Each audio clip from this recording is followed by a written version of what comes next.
सामर्थ्य नाम में आप सबको जय मसीह की। Praise the Lord. प्रभु के धन्य पवित्र उपस्थिति में एक और बार आप सबका स्वागत है। आइए इस समय हम प्रभु के वचन कर मन को लगाएं।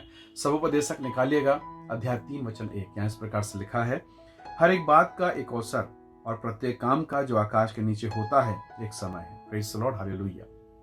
प्रभु के लोगों, परमेश्वर का वचन बताता है कि सारी बातें जो संसार में हो रही है एक निश्चित अवस्था पे निश्चित समय पर है। नीचे अगर लिस्ट देखें तो लिखा है जन्म का समय है, मरण का समय है, बोने का समय, काटने का समय है, चंगा करने का, घायल करने का, सब बातों के निर्धारित समय परमेश्वर का वचन हमें बताता है और सब बातें फिक्स है। प्रभु का अनुग्रह है ये।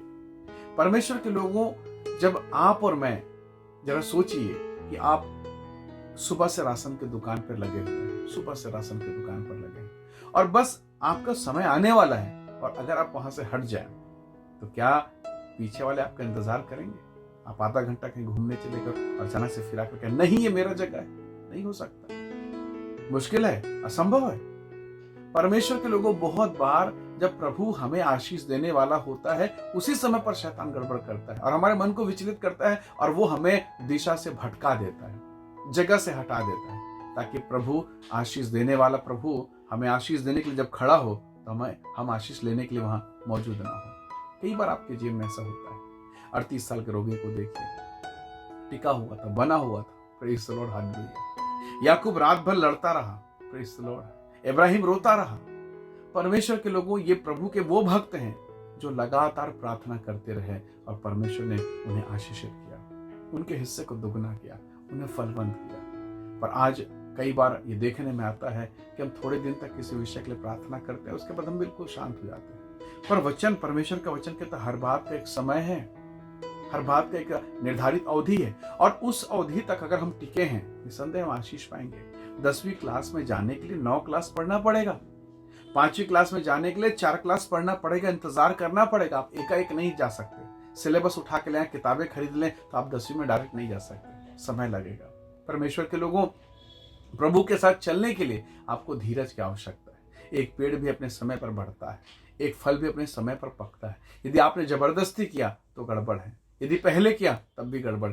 इसलिए उस निर्धारित समय पर हमें बने रहना आवश्यक। बाइबल कहती है परमेश्वर के हाथ के नीचे में बड़ी दीनता से रहो ताकि वो अपने समय पर, निर्धारित समय पर मुझे और आपको बढ़ाएगा। प्रभु के लोगों, परमेश्वर के लोगों, कितने लोग हैं जिन्होंने अपने जीवन में इंतजार नहीं किया।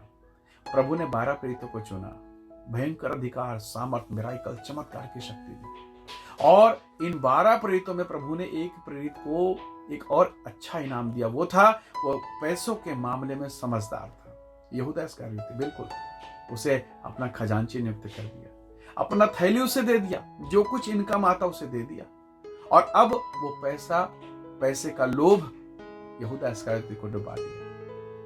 पैसे के लेन देन में इतना दीवाना हो गया, इतना उसका मन उलझ गया कि अंत में यीशु मसीह को बेच डाला। यीशु को क्रूस पर चढ़ाया जाना था और देखिए उसके जीवन को। यीशु के क्रूस चढ़ने से पहले वो खुद फांसी लगा के मर जाता है। शाऊल राजा था। प्रभु ने कहा कि किसी की संपत्ति का लालच मत करना, युद्ध में तू जा रहा है। उसने लालच किया, छुपाया, बहानेबाजी किया। अंत में हुआ क्या? दुष्ट आत्मा आके उसके अंदर घुस गई। ये वो लोग हैं जिसको प्रभु ने बढ़ाया, प्रभु ने चुना, प्रभु ने अनुग्रह दिया, पर वो अपने पद पर कायम नहीं थे। आप एलीशा के सेवक को देख लीजिए, धन के लालच ने डुबा दिया, संपत्ति के लालच ने डुबा दिया। एसाव के जीवन को देखे, थोड़ा इंतजार कर लेता तो क्या होता, पर मसूर की दाल में उसने अपने अभिषेक को बेच डाला। तो थोड़ी थोड़ी बातों में इन लोगों ने अपने आशीषों को खो दिया। पर जो टिके रहे, जो बने रहे, जो प्रभु पर भरोसा करते रहे, प्रभु ने कहा इस नगर को मत छोड़ना, यरूशलेम को मत छोड़ना। जबकि यरूशलेम में यीशु मसीह के जो चेले थे वो मोस्ट वांटेड थे। वो ऊपरोठी कोठरी में गए, दरवाजा बंद, डर भय में प्रार्थना करते रहे। पवित्र आत्मा बेदारी के साथ उतरा पेंतेकोस्त की सुबह, हालेलुया। और अब ये बाहर निकलते हैं, प्रचार किया, 3000 लोग, फिर 8000 लोग, बदलते बदलते बदलते चले गए। कलीसिया तैयार हो रही है। तो जब आप आज्ञा में रहेंगे, बने रहेंगे, परमेश्वर आपको आशीष देगा। आज धान डालकर, आज गेहूं डालकर कल उसे काटना संभव नहीं है। प्रभु के साथ बने रहें। यदि आज आपने आंसू बहाया है तो वचन कहता है कदाचित रात को रोते हुए बोएंगे आप, कदाचित रात को आप रोएंगे, पर सवेरे आनंद होगा। प्रभु आपके जीवन में सवेरा पैदा करेगा। प्रभु आपके जीवन के लिए किरणों को पैदा करेगा। उसकी किरणों से, उस सूर्य की किरणों से, उस महिमा की किरणों से, उस परमेश्वर की किरणों से मैं और आप चंगे होंगे। Praise the Lord. ये उसका वायदा है, वो वायदों का परमेश्वर है। इसलिए प्रभु के लोगों, निर्धारित समय तक इंतजार कीजिए। सोचिए कितने साल यूसुफ जेल में बिताया। वो बहुत रोया होगा, प्रभु मेरा कोई नहीं, मेरे माँ बाप मुझको छोड़ दिए, मेरे भाई लोग मुझको छोड़ दिए, मुझे बेच डाला, मैं गुलाम हो गया, जिसके घर में गया झूठा दोष लगाकर मुझे जेल में डाल दिया, मैं मर जाऊंगा, सड़ जाऊंगा, मेरा क्या। पर लगातार प्रार्थना करता रहा और स्वर्ग का परमेश्वर उसके लिए प्लान बना रहा था। क्या यूसुफ ने कभी सोचा होगा कि जिस देश की जेल में मैं आज सड़ रहा हूं, जहां पर मेरा कोई सुनने वाला नहीं है, उसी देश का मैं प्रधानमंत्री बनूंगा?